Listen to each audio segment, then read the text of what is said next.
Hello, and welcome back to Are You Experienced? I'm Joe Timson, founder of Cavea, and this week I'm joined by Veronica Hart, Chief Growth Officer at RWS Global and Chair of the Board of Directors at Licensing International. Veronica has spent her career leading teams responsible for some of the world's biggest entertainment brands, and now masterminding the growth of RWS Global to help live experience producers create memorable moments at scale. In this conversation, we dig into the tension between short-term monetization and long-term brand building, a topic we've touched on quite a bit in the past on this show, the hallmarks of an experience-ready IP, and why live sport is becoming about as much about entertainment and atmosphere as it is about the game itself. If you care about the future of the experience economy and how to build things that truly last, then you're going to enjoy this one. So without further ado, on with the show. Veronica, hi. How's it going? Good. Hi, Joe. How are you? Thanks for having me.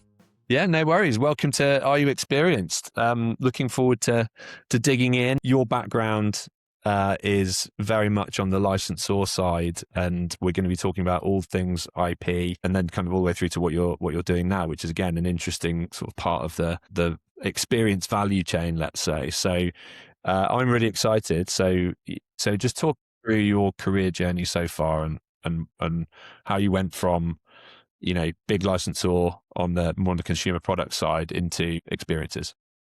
Yeah, no, happy to. And again, excited for the conversation today. Thanks for having me. I hope I'm experienced enough for this podcast. But as you said, I've spent most of my career on the licensor side, working with big global brands that at its heart, when you're a licensor, and especially in the roles that I had, looking from consumer products opportunities and then really driving franchise planning across entities like Jim Henson Company and Sesame Street, and then SpongeBob and Yellowstone, and a lot of global brands in both every demographic. You realize at its heart, it's what are fans looking for, what are consumers looking for, and it's really your job to deliver the right thing at the right time, make sure brands stay relevant, not overexposed for too long. You really need to have a long tail. And that led me to do a lot in the experiential space, because there's nothing like bringing a brand to life by being able to walk through it and really experiencing it in an immersive way, coming off the screen into your real life, something that will become a notable, memorable experience for you. And those are always some of my favorite projects to deliver, because you could see the joy in people's faces. It's the best organic representation of an IP is to be able to step into this completely unique world if you do it right. I had watched and known RWS for a long time because I was on the client side. I had worked with them on some of the IP that I represented over the years and watched them grow and transform, and was really excited about the explosion of the space that we've seen, and was thrilled to jump on board first as a board member advising how could we do even more with IPs and in the long-term vision of a lot of the abilities that the company has, and then to be able to do it myself and work with all of these big brands on the other side of the table to bring something truly memorable to life for these fans. Yeah, interesting. Yeah, and I love what you're saying now about that. It's not really it's a sort of false dichotomy between consumer products and experiences. It's really just about how can you express the brand or the IP in a way that somebody wants to consume it, right? So Right. that's I mean, really you can make things all day long, but if there isn't an audience for it, if the consumer is not looking for it, then you haven't quite cracked what it is about the brand that's beloved and needed in the space. And if you don't follow those guidelines, then you're not going to do it the right way. Yeah, nice. So for someone hearing about RWS Global for the first time, because you do sit in a kind of an interesting, not within the industry. How do you explain what you do and where you sit? Yeah, and at its base, we are the world's leading provider of memorable moments across entertainment and sports. So again, the company has evolved holistically over time. We design and build major attractions as a core area of our business. And then we have a separate expertise division that then creates what is the guest journey when you're in these, again, attractions, whether it's theme parks, cruise ships, venues, large scale resorts. We make sure that we're creating the moments that bring people back and make it memorable, from stage shows to seasonal experiences to creating overlays of entertainment just in the walkthrough experience itself. And we can do that again at land or at sea. And then we're on the sports side, which we've integrated into the business over the last few years. We've built a tremendous reputation delivering fan experiences in the venue experience, everything from the Paris Olympics to working with FIFA and a lot of other international sport competition, making sure that we create the memorable moments for the fans in stadium, that holistic Mm. music, atmosphere, lights, sounds. At its heart, sports is entertainment, and entertainment is more and more becoming sports. So we're able to do both. Great. Yeah, that I was trying to get my head around, the sports presentation as a kind of a concept, and where I landed with it, it's sort of like everything that takes place on the pitch, if it's in the stadium, everything that takes place on the pitch that isn't the sport, right? So it's kind of, everything from the light show, fireworks, a halftime show, even the kind of trophy presentation. That's what we're talking about, right? When we talk about. Yeah, exactly. Medal ceremonies, the show calling, the entirety of the experience that you see as someone in those spaces. Now, again, we can do a broad range of things within that space. So we can do pieces of it. We could do the whole thing.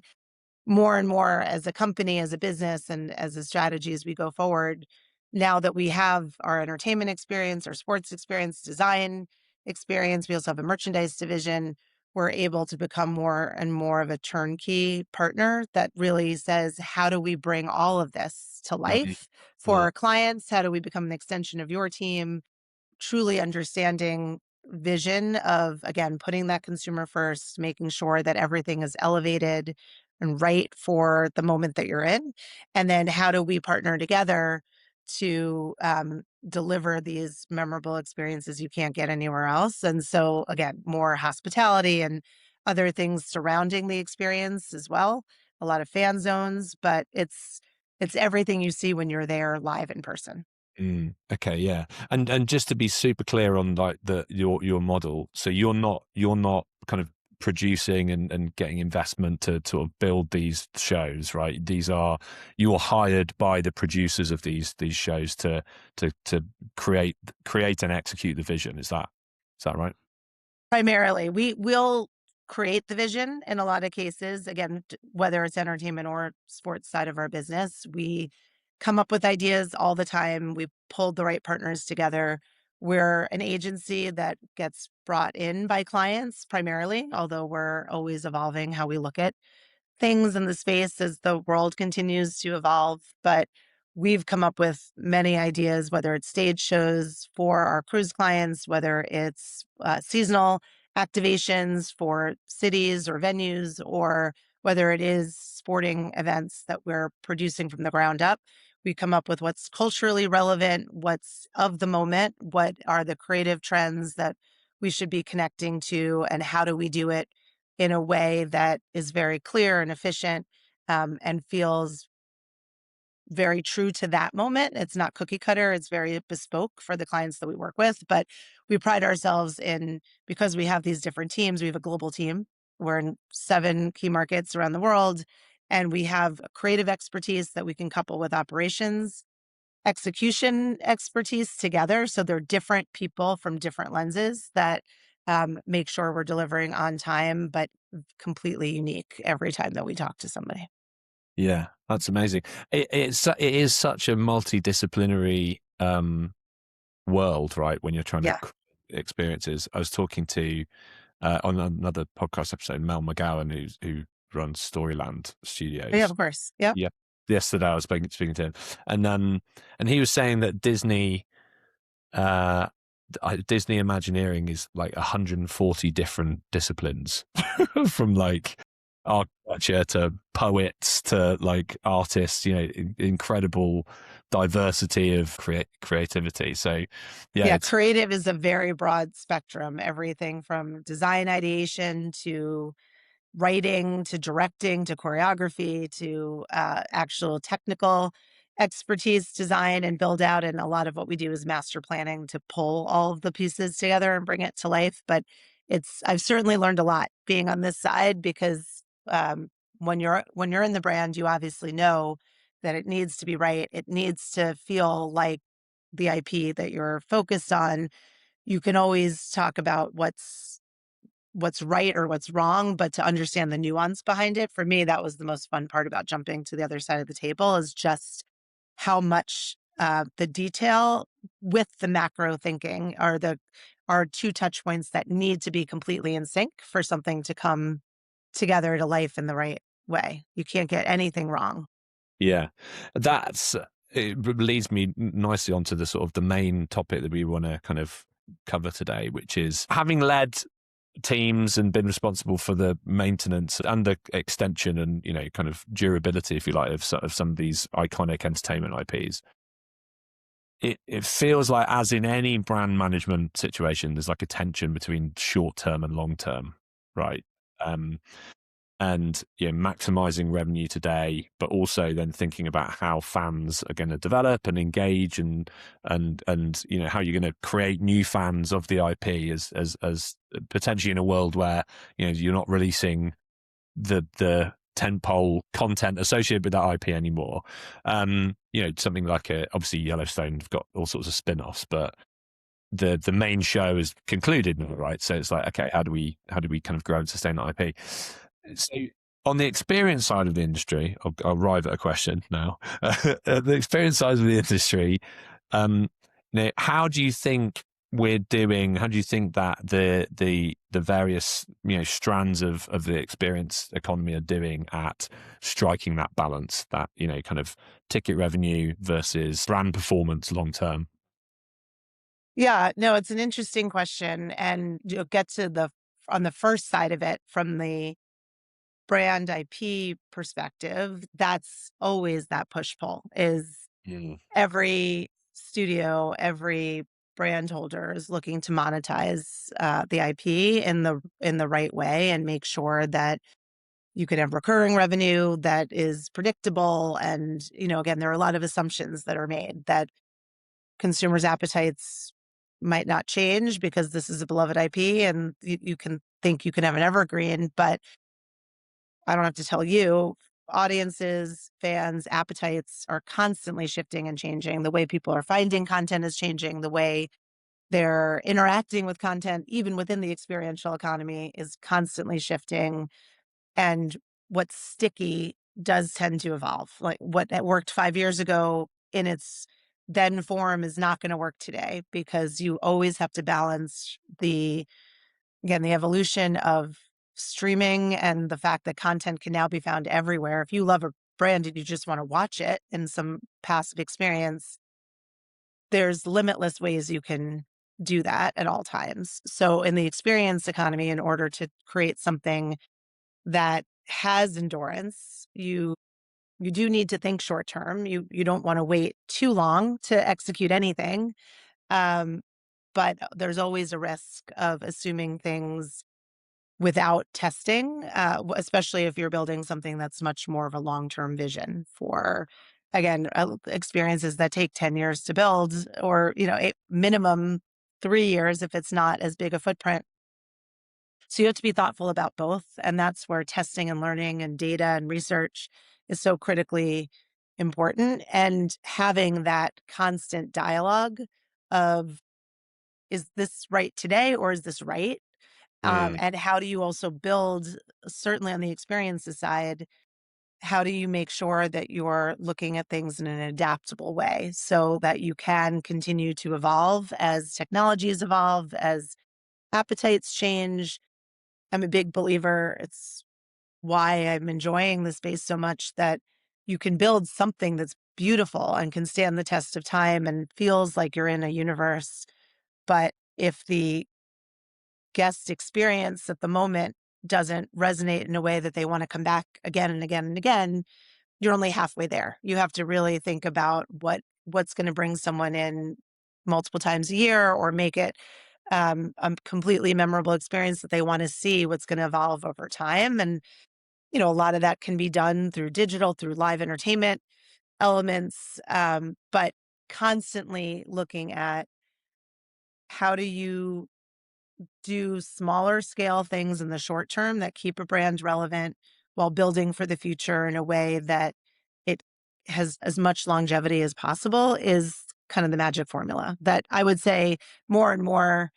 I mean, there's so much competition now in the experiential space. Obviously, it's an exploding business. There's a huge amount of development happening in places where there hadn't been as many experiences before in more mature markets. There's a lot of redevelopment happening and reconcepting um, and staying on the cutting edge of what's working, what's not working is hugely important. But Mm. assuming that just because it's working with one brand, it doesn't mean it'll work for yours. So you need to figure out the appetites and the DNA of what you're working with and make sure that the execution is right.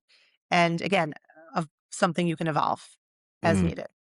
And just for the record, you're saying that data and testing and insight is the way to strike that balance, right? It definitely helps. And certainly, I'm a big believer that data and testing, as well as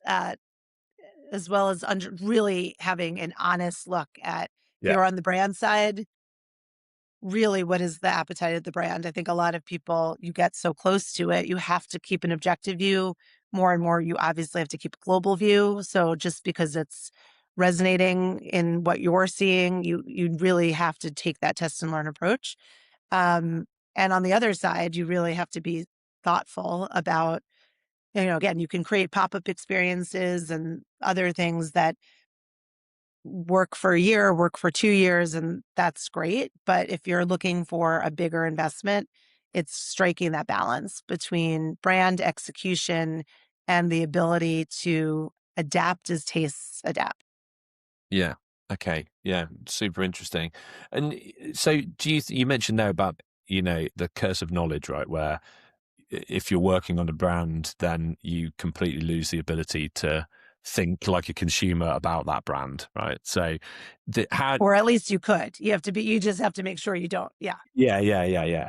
And then, so do you feel like I mean, like, we're kind of talking about the sort of LBE category of experiences here, right? So how, do you feel like any entertainment IP works in that environment, or are there kind of hallmarks of an IP that you think, okay, this is an IP that would really work in an LBE setting? There's certainly some IP that are obvious from the get-go that you can imagine the world building, you can imagine the role playing that's needed in something like that. You can imagine, it has all the bells and whistles that you would need for it to be an automatic success. Again, it also needs to have the right audience threshold for that to make sense, which is often the case, not always the case, of course. But I think, again, what I've learned more on this side and even from a franchise planning standpoint in looking at what opportunities had come our way when I was on the brand side, Mm. there's there's always a way to bring a brand to life. There are a few exceptions. Some brands are just not meant to be experiential, and it might be a more visual experience. But I think we found, again, through technology, even more visual experiences, there are ways to bring it to life for you to walk into a space. But not every execution of either LB or touring or some sort of an immersive is going to work for every IP. There's such a range. Again, that's the creative process through all of it, as well as the kind of business evaluation process of will will an IP that's for more of an adult audience make sense in certain immersives, yes, and others no. Will a kids IP really bring in a true family audience if you're looking at a big investment versus, again, an area of a bigger experience? Like, Mm. all of those are the balances that you have to look at, because not only is it global awareness, not only are there elements, but really who is that consumer that you're going after? Who's the demo? What's the range?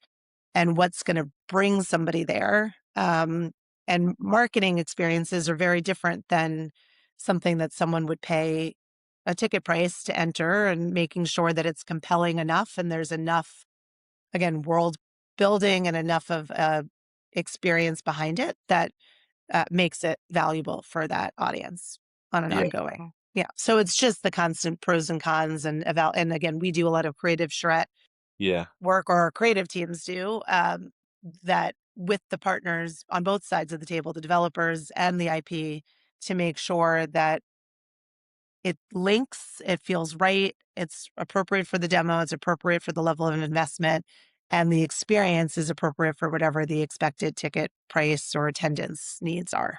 Yeah.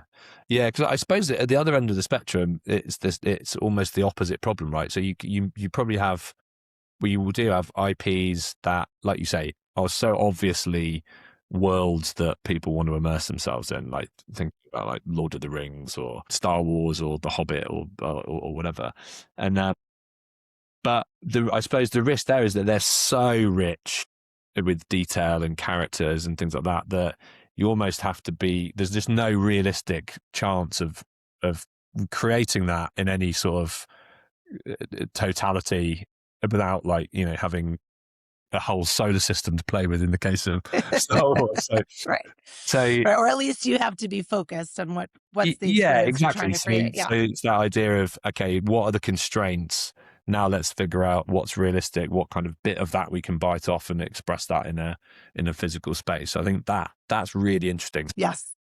Exactly. And space and budget and all the things, Yeah. again, that, and if you're going to build a very ambitious project, making sure that it's for an audience that's passionate and wide enough to Mm. want to attend that experience as well. So there, again, doesn't mean there's certainly very niche types of experiences you can create as well that are hugely popular and make sense, IP or non-IP, that get a lot of notoriety and are loved. And again, it's just kind of knowing what is the scale and what is the timeline that you're looking to build. And when we look at projects, or when we work with clients on projects, and again, I'll bring in obviously the creative minds behind a lot of it, as well as the making sure whatever brand it is that they're represented on what they're looking to build. But it's finding that, is it a stage show? Is it a immersive walkthrough? Is it a ride? Is it a full experience? What does everybody see as the attributes that you could create? And then again, what are the seasonal moments to bring people back to it, and make sure that there's something at the heart of it that feels authentic and appropriate, and something that, again, you can execute, because every fan, especially as you say, those types of IP where there's so much nuance and detail and expectation. Yeah. People always, when you get it right, people love it. When you get it wrong, people notice right away. And so Absolutely. getting it right is critical. And it's so hard to keep. And when fandoms are so intense, it's kind of hard to keep everyone happy, right? Everyone has their version of what they think it should be. So you have to narrow Yeah. that. Because yeah, And, really, really, and I think more and more now that, again, through the digital space, you can create really your own worlds for a lot of these things as well. The real world, if you're going to do it in the real world, it has to live up to as much of that expectation as possible. brilliant. So we touched on sport earlier, so that's the Yes. other kind of side of your business.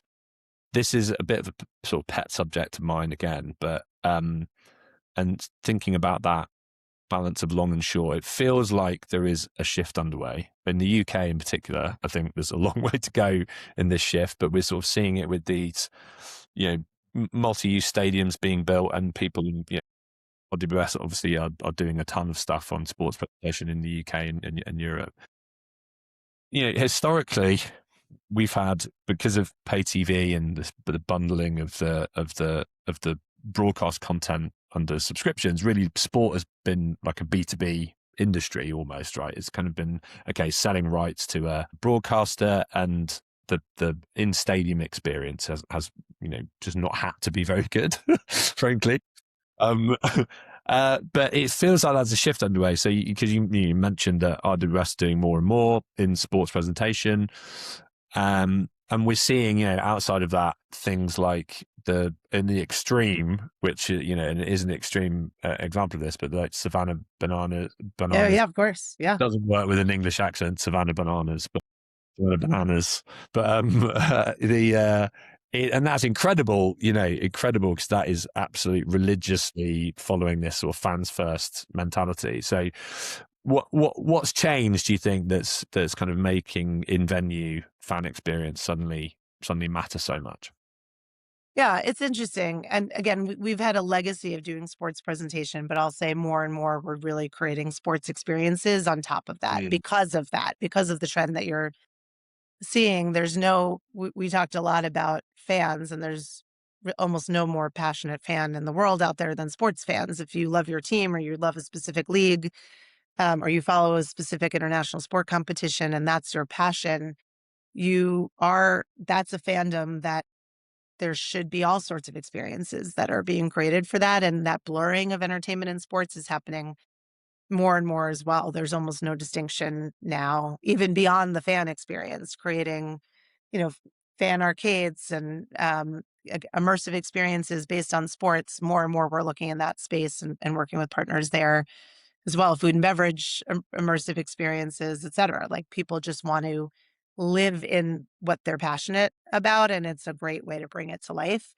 When it comes to that fan experience, the certainly it's getting more and more sophisticated. The expectations are getting higher and higher.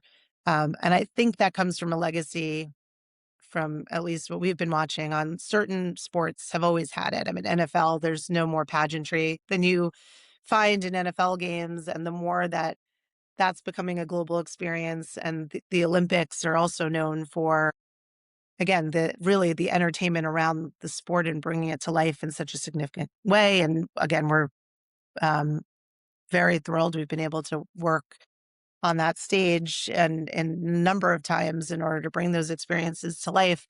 But the more that viewing is becoming global, and the more that fan experiences are becoming global and audiences are, I think what you could get away with maybe 10 years ago, maybe even 5 years ago in some markets. So, just the game happens and there isn't a lot going on around it, is it still happens in some cases, but it's not as acceptable anymore because appetites are changing. And again, for someone to not watch something on the screen that they could watch at home, Mm. the more that a lot of the content is more and more available out there too, you have to make it a special reason to go and, again, invest heavily in what that experience is in a lot of cases, or at least have a day out with your family or your friends.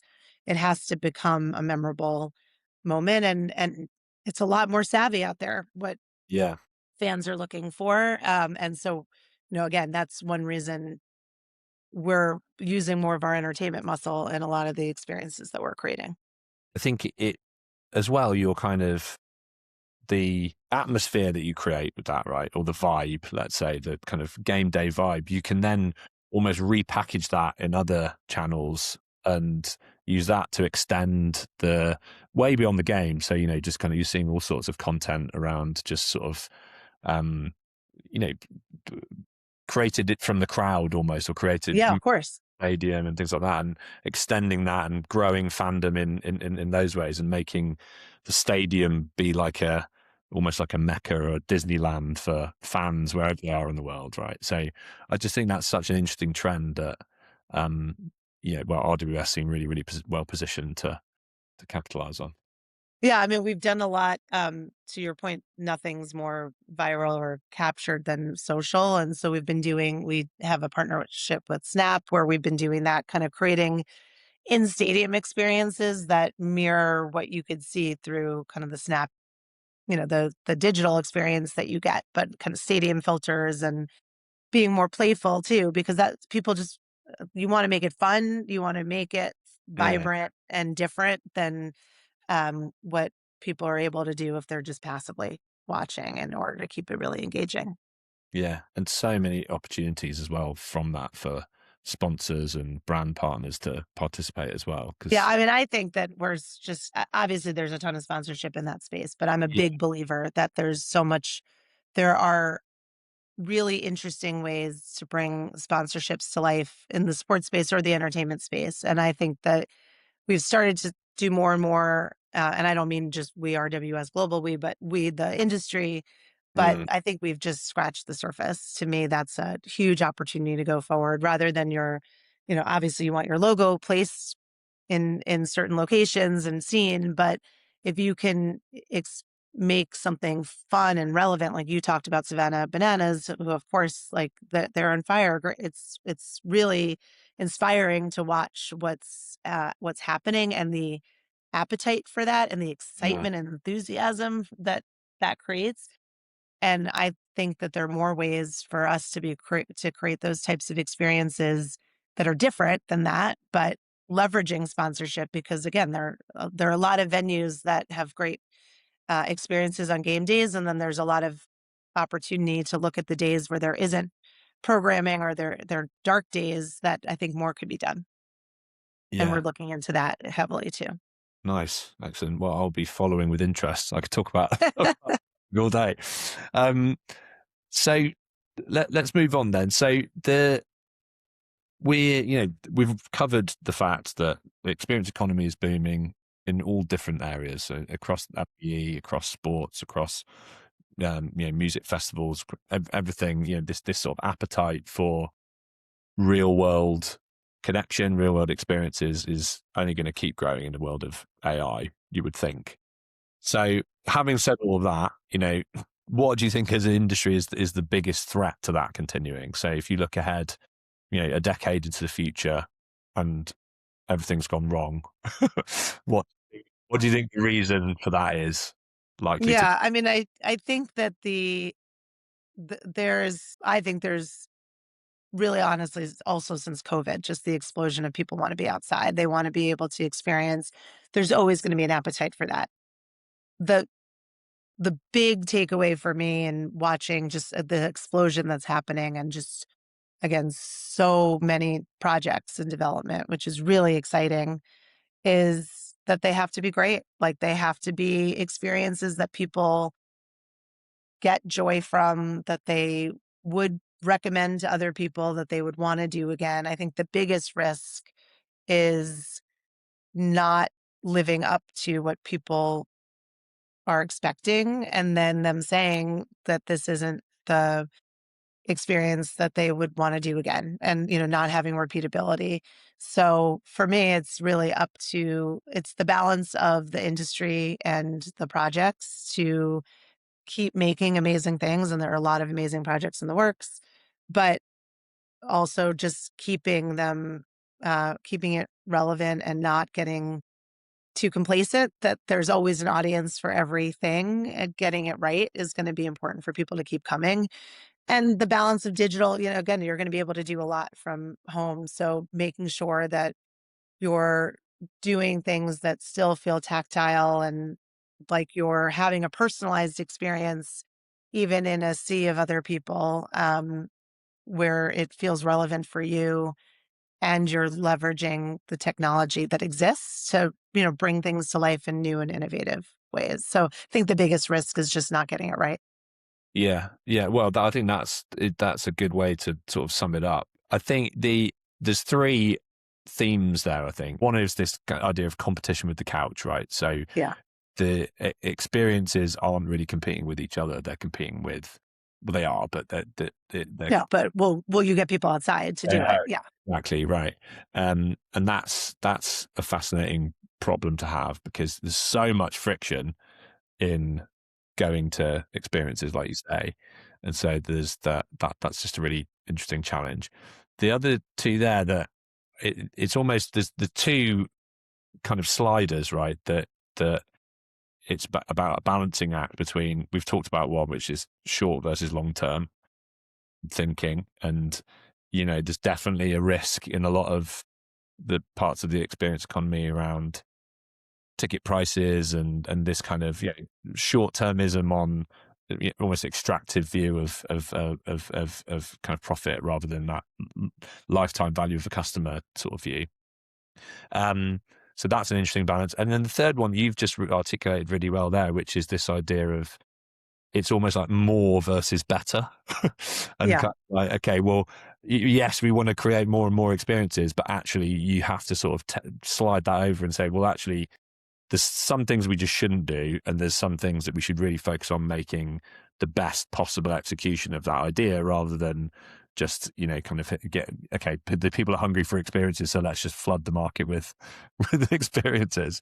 So that's an interesting way, I think, that you've framed all of that there, of those sort of three things of competing with the couch, more versus better, and long versus short.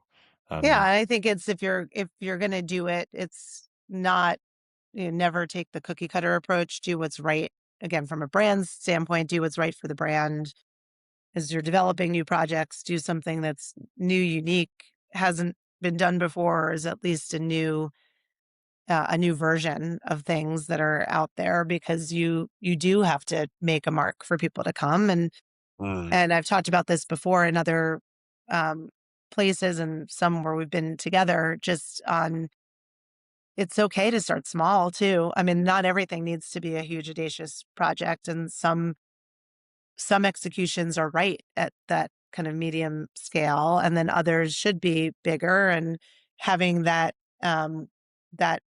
constant evaluation as you're going through a process, just to make sure that you're creating something that there's a market for, that can stand the test of time. yeah, nice. And then, so final couple of questions that I try and ask to everybody. First one is, what advice would you give someone starting out in the industry? Where are the kind of the streams, if you were starting out, that you'd be thinking, okay, based on everything that's going on with the growth of the industry, with the, I suppose, you can't ignore AI and what that's doing to other Right. Yeah. industries. Um, it's not an AI question, but what are the kind of the threads within the experience economy that you would be thinking, okay, this is where I'd be sort of placing my chips if I was a young person just starting out? Yeah. I mean, I think it's, there are a lot more than this, but at its core, it's creative roles, Mm-hmm. more business minded, kind of business development, bringing projects together, seeing what else is in the pipeline that can be done. More of an operations function where you're really in it, figuring out what needs to be done when, and, kind of project management as part of that. I think all of those are going to continue to be critical tools, because especially in the experience economy, I mean, to your point, this isn't an AI question, but AI will certainly be involved in shortening timelines or creating new worlds in faster ways. But if you're creating experiences that people want, you're going to need people at the heart of how to create those experiences, and let people do their best work by freeing them up to focus on those areas, because of what AI will bring to the table. Mhm. Yeah, super interesting. Yeah. Yeah. I know for me, when I was a kid, and as I was growing up and first starting in my career, I knew I loved entertainment. That's what I do. Yeah. I loved television. I loved brands and IP, from a kid, didn't know it was called IP, but loved brands, and watched everything, and thought, I want to work in television, and assumed that that meant I needed to be a writer or a show producer. I had no idea that there was a whole business economy behind the industry, and Yeah. really learned about it. I mean, studied more of business, like kind of economics background, didn't want to go into finance, and did some homework and how to find things in the entertainment industry, and literally had no idea that these jobs, I didn't know what licensing was. I didn't know what consumer products was. I certainly didn't know that you needed somebody behind a deal, like what I do as chief growth officer at RWS Global, that had to bring the parties together and negotiate contracts and think about that. I just thought that things happened. So you really just, That's learned a lot. an interesting point. I think, again, that's that curse of knowledge thing again. Like, you sort of assume that that people know that, but then when you go back to, that part of the industry exists, because when you're in it, that's really all that exists. And the actual, creative side, like you say, the writers and directors, is such a minuscule part of what the whole is. But it's almost like the reverse is true when you're young. It's like that you can only see the tip of the iceberg, right? Yeah, Uh, absolutely. I am chair of the board of Licensing International, and we say that all the time, that the biggest battle is for young people moving into that industry as a whole is knowing what licensing is. So we do a lot of educational outreach, scholarship programs, all, as part of that industry association too, just to teach people the tenets of what this business is, how to get to know the right people, how do you even break into the space and really understand that it's business and creative. And again, kind of a consumer touch point role in a way that there are not a lot of careers that can pull all of those things together. I don't know, Yeah. it's interesting, but that for me was the biggest learning curve. So I guess learn that there are all these industries that exist is Yeah. another learning curve. Yeah, absolutely. So final question. It's a bit of a cheeky one, but who should I interview next and what should I ask them about? Yeah, there are too many great people out there to give a name. I could do that off after, but I think just hearing from on my side of the business, people that are developing these large scale attractions or theme parks, in today's world where there is so much that exists and there's so much more coming, is what are you looking for in creative execution, unique selling proposition? How do you stand apart from everything else through the pipeline? And how are you, again, leveraging IP and brands to get there is, to me, the most fascinating side of all of it, because they're the ones that are, again, working on such a large scale investment with a long tail of profitability, and what's the way to get there with all the trends that are evolving in the space. Great. Okay. Nice. Well, listen, thank you so much for taking the time. It's been really, really rich and interesting conversation for me. And Me too. Thank you so much, Joe. It's great to talk to you and get your perspective on all of it too. I know you've had a lot of really interesting conversations in the space, so I'm thrilled to be a part of it. oh, great. Thanks very much. Well, we'll see you soon. All right. Talk to you soon. Take care. Thank you.